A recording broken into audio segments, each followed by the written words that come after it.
ஷாலும் கர்த்தருடைய நாமம் மகிமைப்படுவதாக. கர்த்தருக்குள் பிரியமானவர்களே, வேத வசனம் இப்படியாக சொல்கிறது.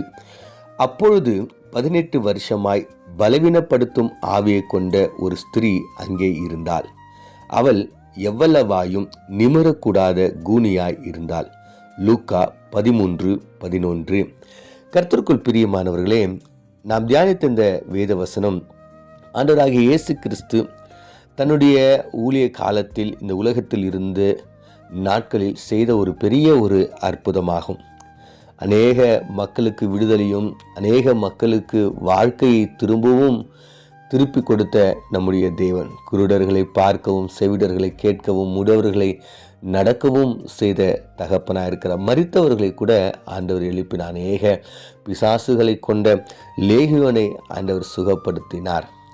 இந்த இடத்துல பார்க்கும்பொழுது இந்த பெண்ணை குறித்து சொல்லப்படுகின்ற ஒரு காரியம் என்னவென்றால், 18 வருஷமாய் பலவீனப்படுத்தும் ஒரு ஆவி அந்த ஸ்திரீ கிட்ட இருந்துச்சுன்னு சொல்லிட்டு, அந்த ஸ்திரீ கிட்ட இருந்ததுனால அந்த ஸ்திரீயால நிமிரவ கூடாத ஒரு கூனியாய் இருந்துச்சு.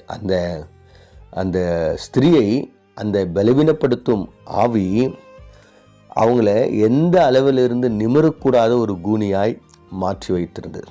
இயேசு அவளை கண்டு தம்மிடத்தில் அழைத்து, ஸ்திரீயே, உன் பலவீனத்தில் இருந்து விடுதலையாக்கப்பட்டாய் என்று சொல்லி அவள் மேல் தனது கையை வைத்தாள். உடனே அவர் என்ன பண்ணார்? நிமிர்ந்து தேவனை மகிமைப்படுத்தினார்.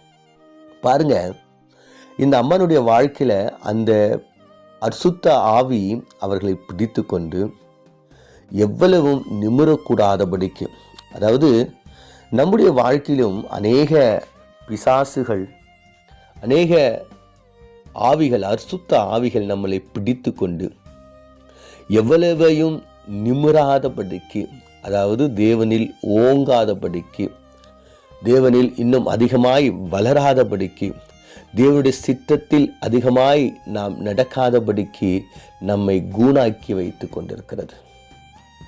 அநேகர் இன்னமும் நம்முடைய வாழ்க்கையில விட முடியாத பாவங்கள், விட முடியாத அசுத்த ஆவியினுடைய கிரியைகள், ஒருவேளை அது சின்ன கோபமாக இருக்கலாம், ஒருவேளை அது ஃபோன் பார்க்குற காரியமாக இருக்கலாம், சினிமா பார்க்குற காரியமாக இருக்கலாம், டிவி பார்க்கின்ற காரியங்கள் அல்லது குடிக்கின்ற காரியங்கள், இப்படி ஏதோ ஒரு அசுத்த ஆவி நம்மை கிறிஸ்துவுக்குள் நிமிரக்கூடாதபடிக்கு. ஏன்னா நம்ம நிமிர்ந்து நின்னோம் என்றால் நம்முடைய அழகு, நம்முடைய கம்பீரம், நம்முடைய நடை, நம்ம எல்லாத்தையும் பார்க்க முடியும். இல்லை, குனிஞ்சி பார்க்கிறதை விட நிமிர்ந்து நின்றால் நம்ம எல்லாத்தையும் பார்க்க முடியும். நமக்கு ஒரு கனமும் ஒரு அழகும் மகிமையும் நமக்கு கிடைக்கும். நிமிர்ந்து நிற்கும் போது நம்ம தலையில் ஆண்டவருடைய கிரீடத்தை வைக்க முடியும். குனிஞ்சு இருக்கும் போது அது எதையும் செய்ய முடியாத ஒரு நிலை.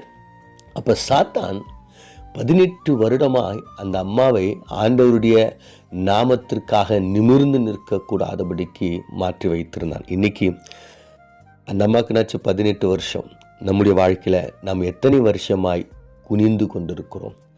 அந்த அசுத்த ஆவி எத்தனை வருஷமாய் நம்மை நிமிரக்கூடாதபடிக்கு செய்து கொண்டிருக்கிறது என்பதை நீங்கள் அறிந்து, இந்த கூணான ஒரு விஷயத்திலிருந்து, இந்த அசுத்த ஆவியினுடைய அடிமையிலிருந்து நீங்கள் வெளியே வரணும்னா ஆண்டவராகிய இயேசு கிறிஸ்து கிட்ட வரணும். இங்கே பார்த்தீங்கன்னா ஆண்டவர் சொல்கிறாரு, கைகளை வைத்த உடனே அந்த பலவீனம் என்ன பண்ணிடுச்சான்? நீங்கிடுச்சான். அவள் மேல் தமது கையை வச்ச உடனே நிமிர்ந்தாங்கன்னு சொல்லிட்டு பார்க்கும். இயேசு ஓய்வு நாளில் இப்படி செஞ்சாங்கன்னு சொல்லிட்டு அநேக காரியங்கள் நம்ம பார்க்க. ஆனால் அவங்க என்ன பண்ணாங்கன்னு பார்த்தீங்கன்னா தேவனை மகிமைப்படுத்தினாங்க. அப்போ இவ்வளவு நாள் அந்த அசுத்த ஆவி தேவனை மகிமைப்படுத்தாதபடிக்கு உலகத்தையும் உலக காரியங்களையும் உலக சிற்றின்பங்களையும் தேவனுக்கு அடுத்த காரியங்களை மகிமைப்படுத்தும்படியாக அந்த அம்மாவை 18 வருஷமாய் மாற்றிக்கொண்டு இருந்துச்சு. இன்றைக்கி நீங்களும் நானும் எத்தனை வருஷமாய் அசுத்த ஆவியினுடைய பிடியில் நம்ம இருக்கிறோம்? தேவனுடைய சித்தத்தை செய்யாமல் இருக்கிறோம் என்பதை உணர்ந்து ஆண்டவருடைய சமூகத்துக்கு நேராக வருவோம். ஆண்டவருடைய இந்த அதிகாலை நேரத்தில், ஆண்டவருடைய இந்த மாதத்தினுடைய இந்த கடைசி நாளில் ஆண்டவருடைய உங்களுடைய சமூகத்தில் வருகிறோம். இந்த 8வது மாதத்தில் உங்களுடைய சமூகத்தில் வருகிறோம்.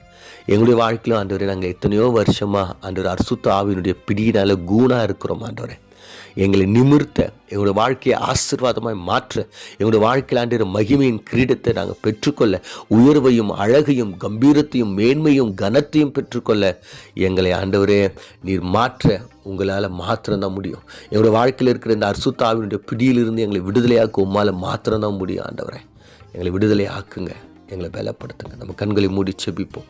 எங்களை அதிகமாக நேசிக்கிறீங்க நல்ல தகப்பனே. ஆண்டவரே, அருமையான இந்த நல்ல ஒரு நேரத்தில் ஆண்டவர் உங்களுடைய சமூகத்துக்கு நிறைய வருகிறோம். அப்பா, நீர் உதவி செய்யுங்க.